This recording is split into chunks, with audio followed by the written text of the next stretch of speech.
Oh, no,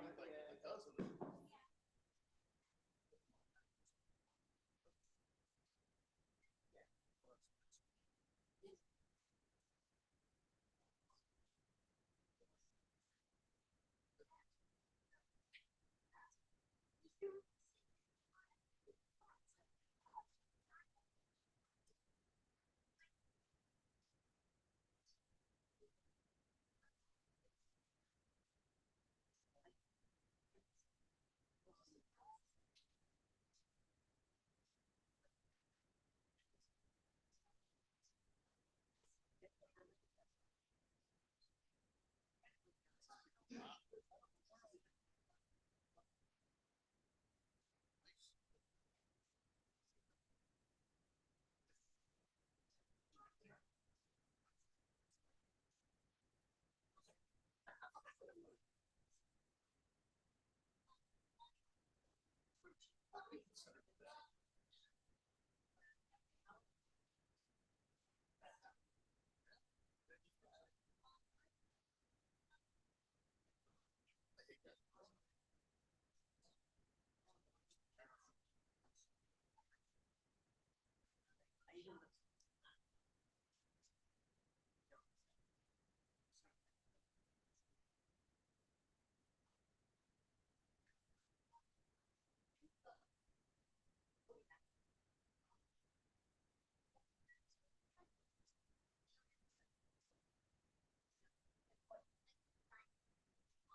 You found that out today.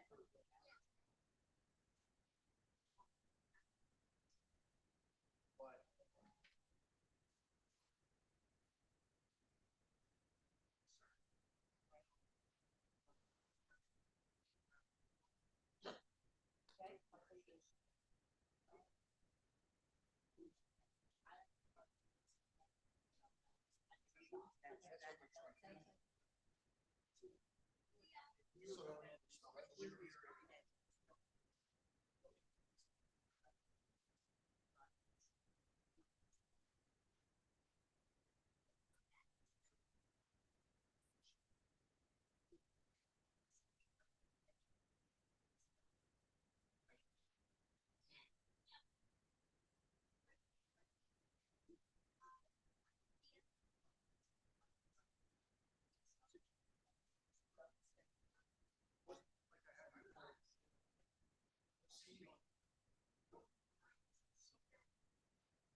Yep.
I think it works. It did. It did.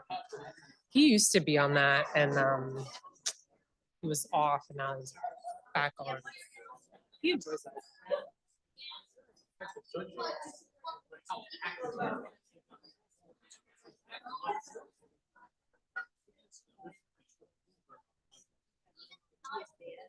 don't know.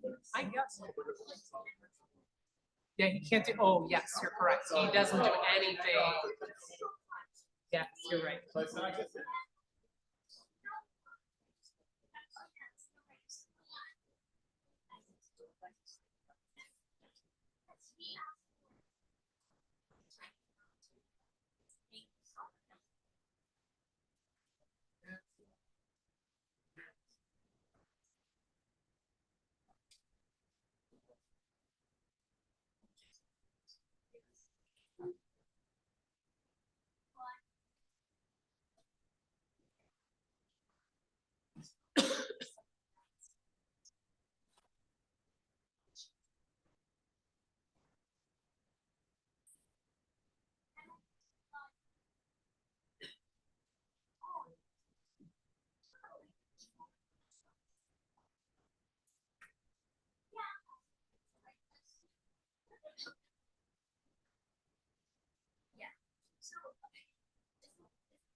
Oh, how are you?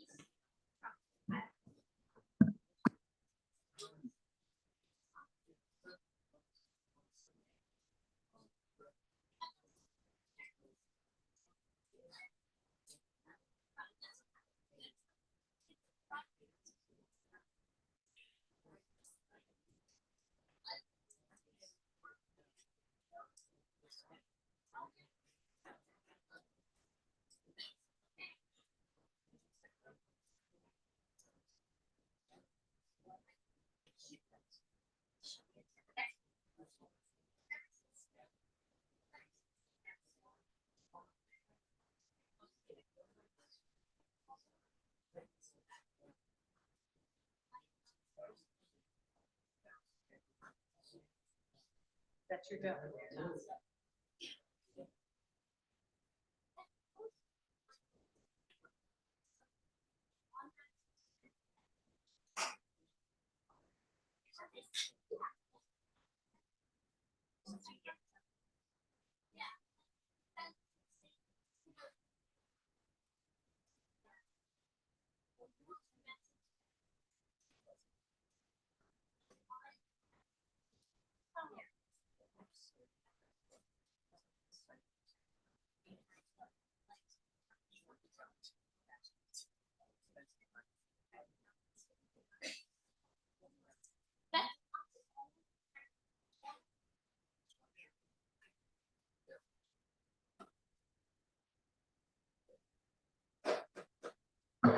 All right, good evening. Welcome to the Finance Committee meeting for October 14th, 2024. Before we get into our regular agenda, we're going to skip ahead to item 3.01 for the Student Recognition Steelworkers Archives Richard Check Legacy Essay Contest winners. I'll turn it over to Dr. Silva. And I'll let Dr. Leeson do the honors for tonight. Thank you. Good evening, everyone. Tonight we are recognizing the student award winners of the 2023-2024 Richard Check Steelworkers Archives Legacy Writing Contest. Unlike previous years, this writing contest shifted its focus to 5th grade instead of middle school to better align with Bethlehem Area School District's 5th grade curriculum emphasis on industrial history and labor history. The realignment supports Bethlehem Area School District's curriculum-based field trips to steel stacks, the National Museum of Industrial History, historic Bethlehem Museum and sites, and the tour of the Hoover Mason Trestle and blast furnaces.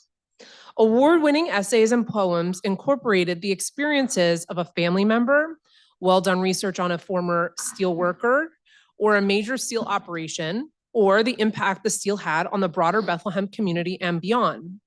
This evening, we are joined by Mr. Dennis Pearson. We are also joined by Mr. Joe Mayer, the president of the Steelworkers Archive, and Ms. Jill Shenham, the treasurer, to join us in the recognition of our student award winners. After I read everyone's little summary of their essay, we'll invite everyone to come up and to take a big group picture, okay? So I'm pleased to announce that the winners of the 23-24 5th grade Steelworkers Archives Richard Check Legacy Essay Contest are, in 3rd place, drum roll,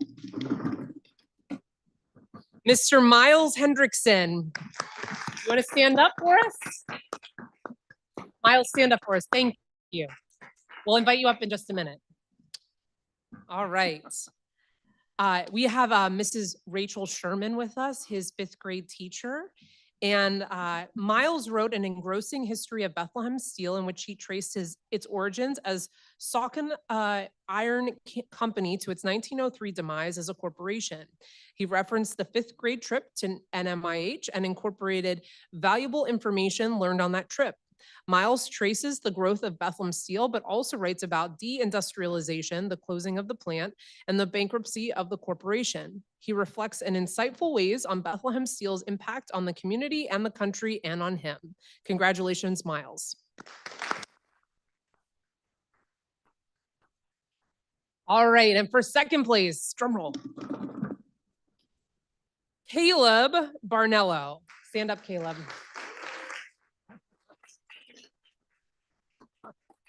He is also, now these are all 6th graders. They won in the spring of their 5th grade year, also from Mrs. Rachel Sherman's class.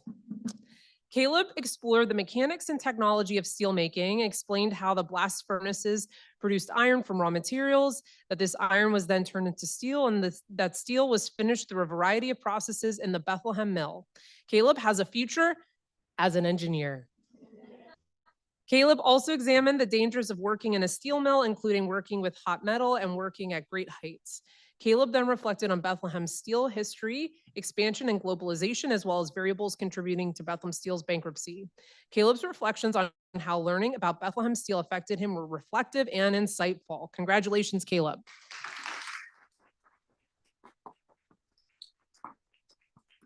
All right, and finally, in first place, everybody, Miss Emily Broadhead.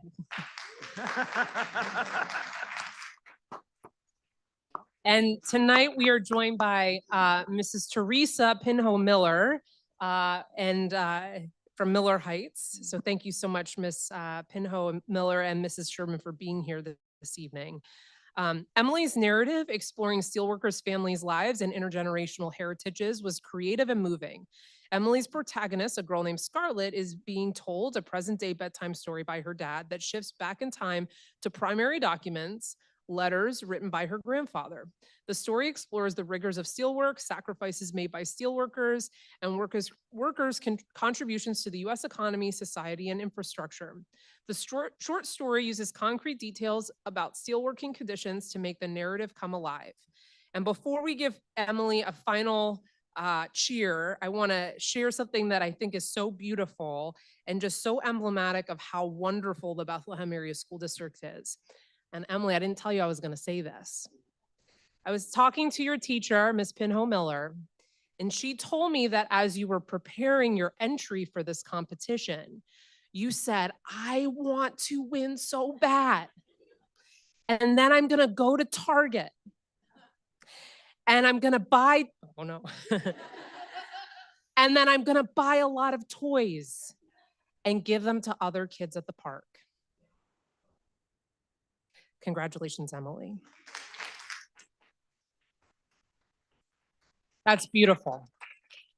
So I'm going to invite all of our award winners to come up, and I invite our representatives from the Steelworkers Archive to join us, and we're going to take a picture. And if anyone is interested in reading their essays, they're out in the lobby for your review. So can I come on?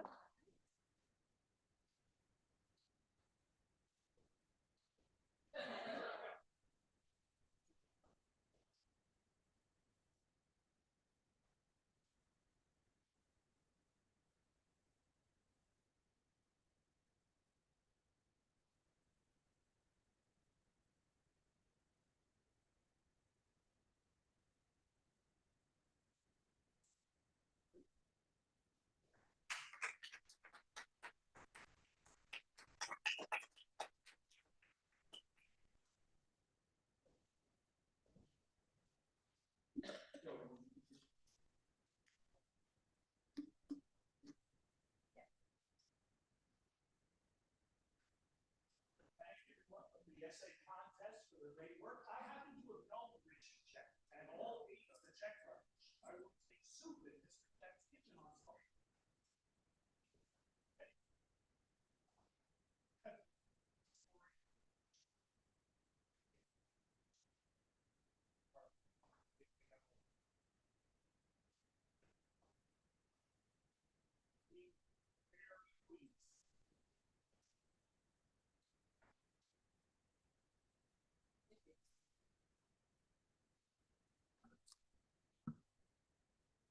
All right, congratulations to the winners.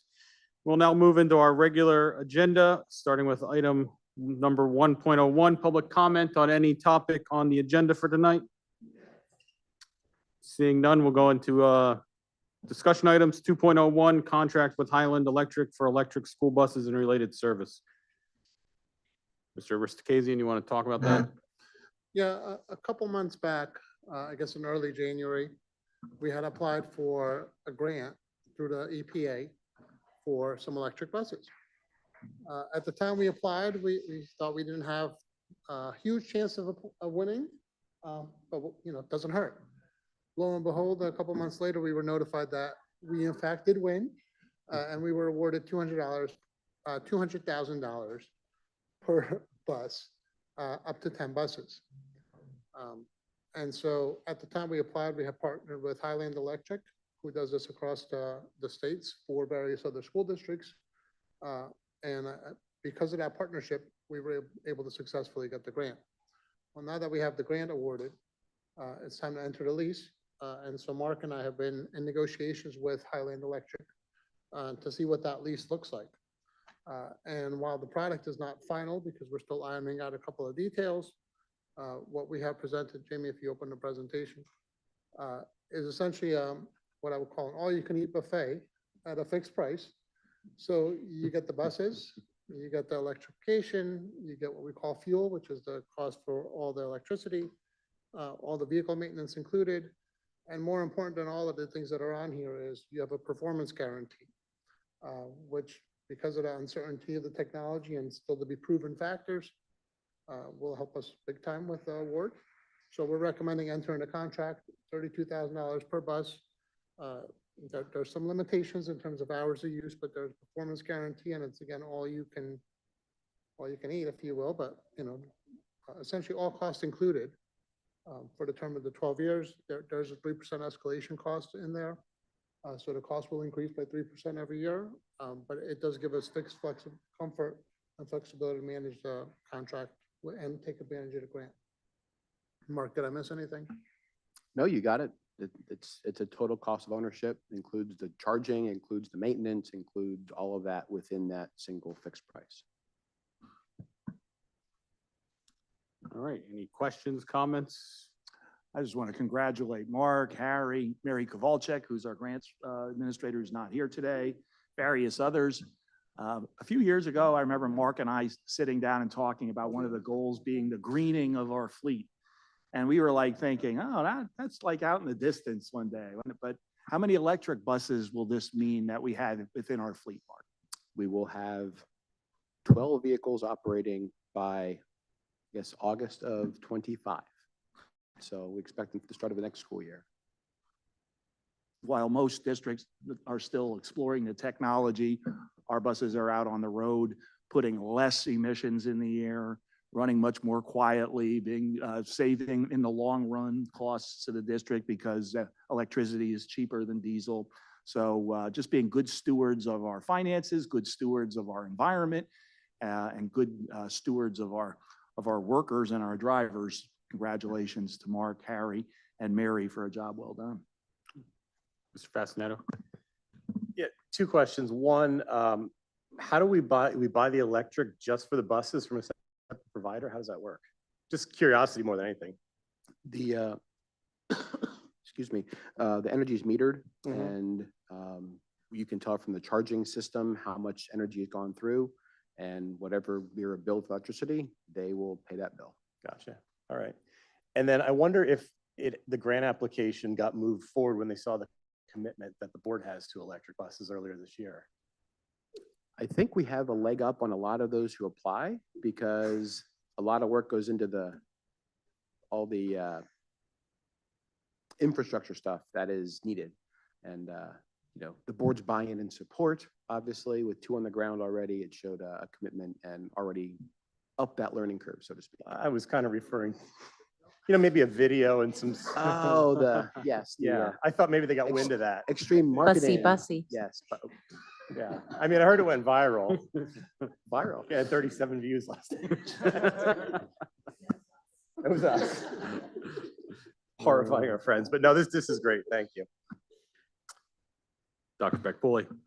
Just as these get on the road, so starting next year, to quantify and be able to measure that impact that you were describing, either the reduced cost because it's electric instead of diesel, any of this, reduced emissions, to keep track of that in some way, not in, nothing meant to become a part-time job or full-time job of anyone's, but as we can track that impact, because that's really powerful.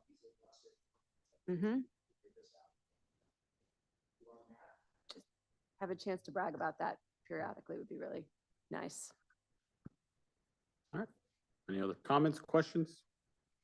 Seeing none, we'll move on to information items. We already did 3.01, so we'll go to 3.02, the Act 1 timeline. Mr. Riskazian, you want to walk us through that? Yeah, so similar to last year, we put together a timeline of events. The main difference this year is, well, the Act 1 index came out and there's an adjusted index assigned to the district. We must opt out. And I stress the must opt out because we have the adequacy funding. So even if we wanted to, we couldn't accelerate the plan. I just think the adjusted index of 4.8 is quite high. So I don't anticipate a scenario where we would have to go anywhere close to that. So opting out makes sense, buys us additional time. And if you look at the calendar we put together between the months of November and December, we'll continue with our budget templates, education, enforcement of our priorities. We plan on having a cabinet retreat similar to last year. And then starting in February 10, we'll start our year in review projections and move that over to our final budget with the goal of approving on the June 16th meeting. So loose timeline, but the key is the Act 1 index was out 4% for the district, 4.8. And we have a little bit of time on our side to put together a balanced budget. Any comments or questions on the timeline? I just have a quick question. What's the adjusted index for our district? Why are we different? I guess the Act 1 index is a gauge of statewide, I will call inflation, based on our, I'm sorry? We're a little bit higher based on our market ratio to income. So it takes into account the market value and income ratios and then makes an adjustment based on the area you live. So we got, I think it's 0.75. You divide the number by, don't quote me on the math, but once you make the adjustment, it comes out to 4.8%. Any other questions or comments? And All right. just a clarification about, so is this process different for districts that receive that adequacy supplement? Do we now have two tracks, or am I not understanding? If you receive the adequacy funding, Mhm. you cannot opt in, which means you have to be bound within the Act 1 index. If you did not receive adequacy funding, you can apply for referendum and accelerate your budget timeline. So there is still a two-track option, but because we received adequacy, we can only be in the one track. Okay. All right. Any other comments, questions on the timeline? Seeing none, we'll move into the agenda items for the October 21st, 2024 regular board meeting. We just talked about the contract 4.01. Any other comments or questions on that? Liberty and Freedom 4.02, Liberty and Freedom High School Agile Sports Technology Huddle. Anybody?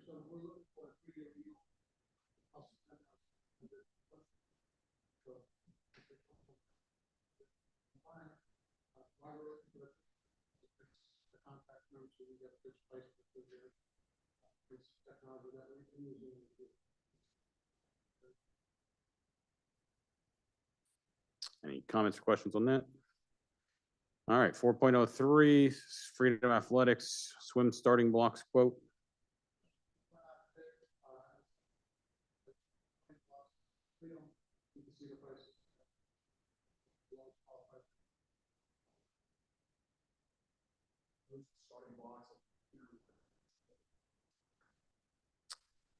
Yeah, when Mr. Hayes and I were going over the agenda, I think those starting blocks were probably there in the mid 90s when I was swimming at Freedom. So it's a long time ago.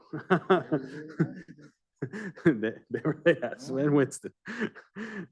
All right, so 4.04, then the Nichman Middle School auditorium projector and control panel replacement project.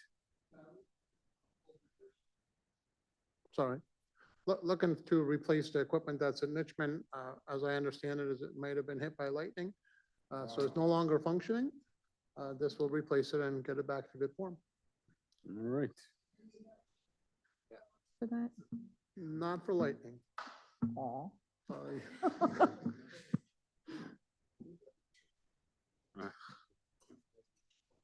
Yeah.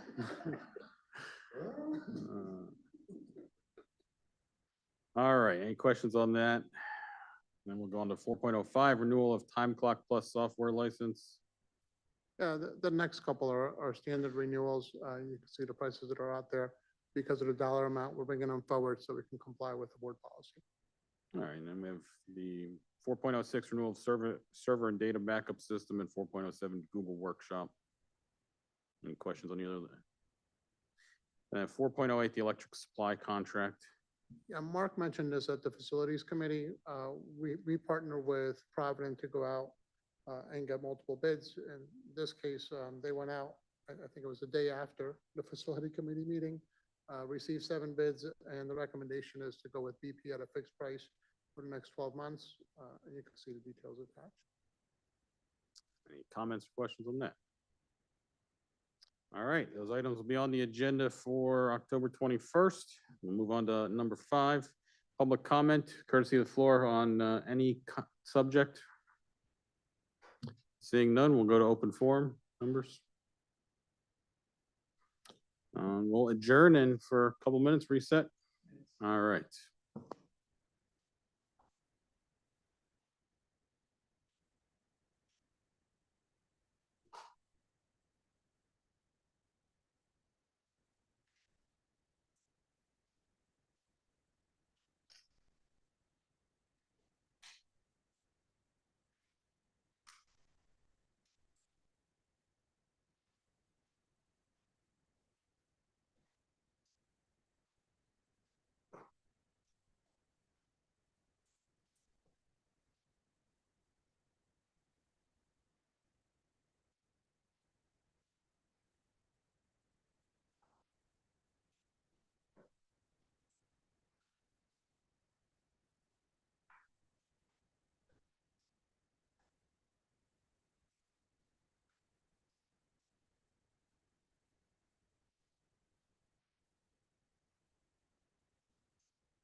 Ready, JT? Yes. Thank you. All right, everyone, thanks for joining us for Human Resource Committee meeting, October 14th, 2024. Courtesy of the floor for agenda items only. There'll be a second one at the end of the meeting for any topic. Seeing none, we have some discussion items. 2.01, Board Policy 103.2, discrimination, harassment affecting students, second reading. Yes, before we get started, I'll ask NHTSA to pull up a PowerPoint, and I'm just gonna give a brief history of Title IX and some highlights of the differences that are occurring with the 2024 regulations. No matter how I put together this presentation, it is not very exciting, so I apologize up front. The content is rather dull, but Title IX is a federal law that began in 1972, and it impacts all groups and agencies that receive federal funding. And you'll see that it protects both students and employees from discrimination in the areas of sexual harassment, sexual violence, relationship violence, stalking, gender identity, gender expression, sexual orientation, pregnancy, and retaliation. And what is sex-based harassment? Because that's one of the things, the newer terms, sex-based harassment instead of just sexual harassment.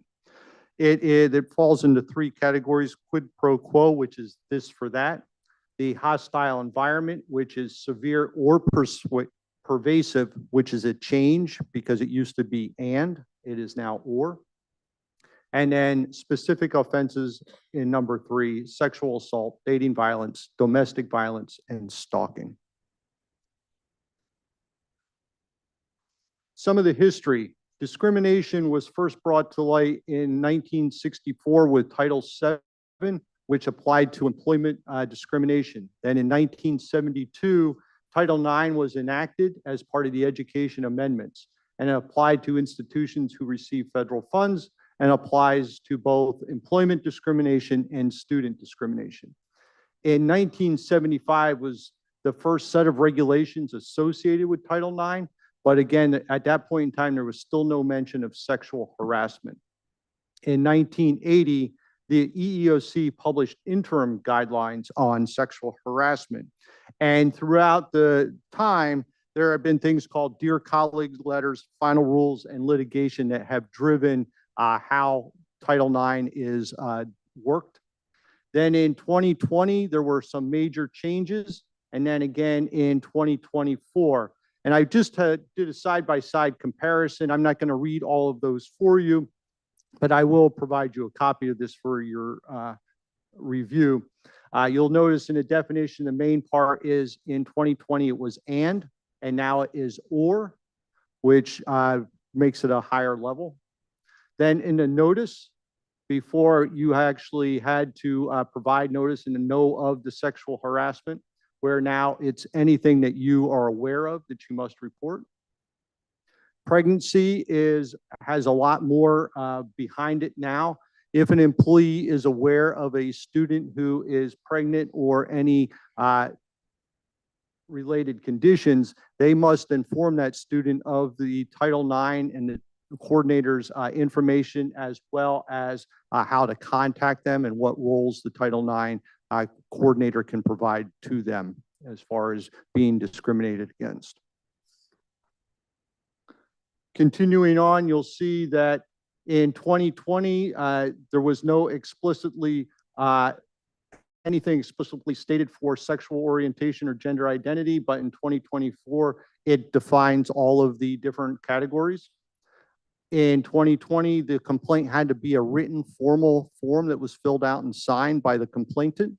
Now it can be an oral or a written report. It does not necessarily have to be the written formal form filled out. However, there is one available. And the determination of the findings in 2020, you had to have a separate individual that did Title IX coordinator. A separate, that person could not be the investigator, the decision maker, or the facilitator.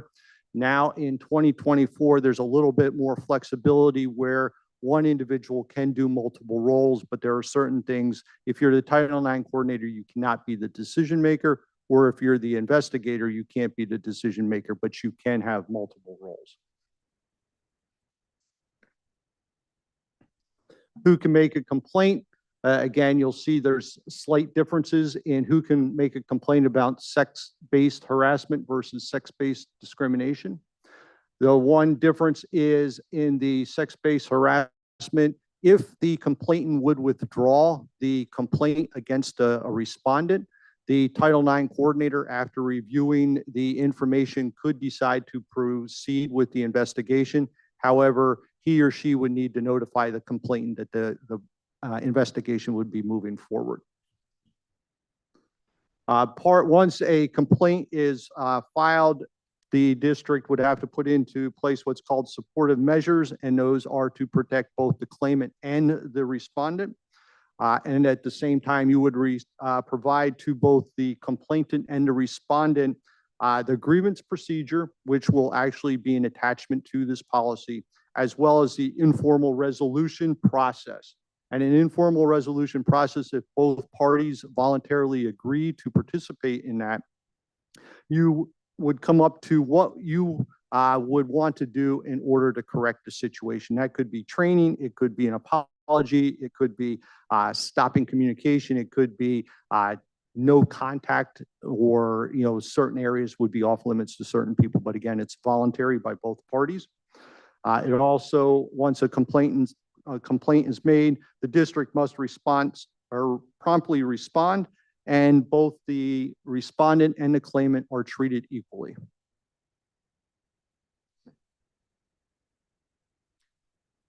And these are some of the considerations that must be taken into place or when determining whether a hostile work environment exists, or a hostile environment if it's between students. And again, this is all considered looking at the preponderance of evidence in order to make a determination whether there would be disciplinary consequences or not. But nothing can be made until the investigation has concluded.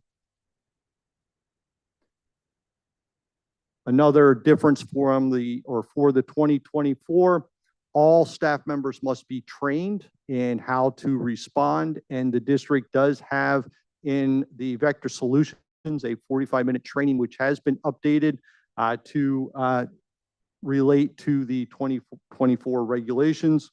And I took it today, so it's not too bad. There's 12 questions at the end that you have to answer. Any questions? Again, that was just an overview of some of the major changes. Again, there's a lot of content within both the 103.2 and the 104.2. Although they are similar, there are a little bit of a difference between the employees and the students. But if there are any particular questions, we did not make any changes to the language between last week and this week. Again, this is all recommended by PSBA, as well as King Spry has reviewed it to meet the new federal regulations. Any questions on either of those? The Thank board- you. The board may remember back in 2015, I think it was, a Dear Colleague letter that had a very Title IX implication about LGBTQ students and their accesses to restrooms and their rights.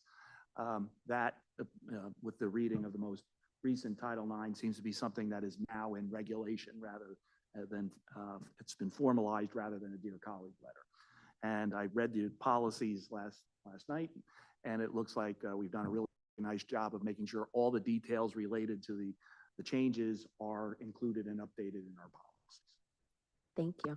Thank you so much too for that review, because I think a lot of times we throw around title this and act this, and they get jumbled together. So that was a really great review for everyone. So thank you. A lot of times Title IX, people just think of athletics and Yes. higher education, but it goes way beyond that. So thank you so much for that. Mr. Losey.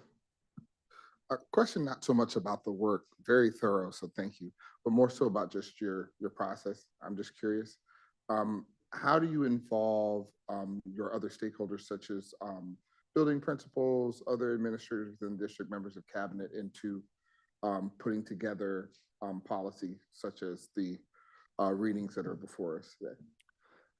We are currently working on a training for the principals and other administrators to show how the district will move through the grievance procedure. And then once I have that PowerPoint put together, I will share that with the board. Part of these slides have come from that we're putting together. The committee that is currently working on that consists of Claire Hogan, Tracy Herner, myself, Rebecca, and Mitchell Hendricks. Any other questions? Okay, so we'll lump 2.01, 2.02 together. Do we have any information items for this evening? We have none. None? Okay, thank you. All right, so next up for the agenda items for October 21st, 2024 regular board meeting, you're going to see board policy 103.2 and 104.2 again, if no one has any issues with that. Okay, seeing none. Next up, we have 4.03. Do you want to take these three together? Yes, they are affiliation agreements that have all been reviewed by our solicitor. The first one, Cedar Crest, that is for a social work program group. And then the next two, Gwendolyn Mercy and Western Governor, there for the teacher education program. Perfect. Any question on the three of those? Mrs. Levy? Yes, I noticed with Western Governor and Mercy University that they're online programs. How does that work with the fact that they're going to be, how are students going to be interacting with these because they're online? They actually will be in the classroom. Their program overall is online, but the student teachers are in the classroom. Oh, okay. And then they contract with a local, some of them contract with local retired administrators to come in and be the liaison between the college and the district. Oh, okay. I was wondering about that. Thank you so much. You're welcome. Any other questions on those three items? Okay, well, you will see them next week. Next up, courtesy of the floor for any topic. Okay, seeing none. Open forum. Mr. Fascinato.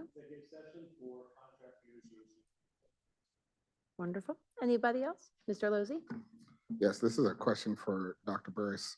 I think a couple meetings ago, I had asked about the status of how many, just what our demographics look like regarding the teaching, or really the employees of the educational rank of the district.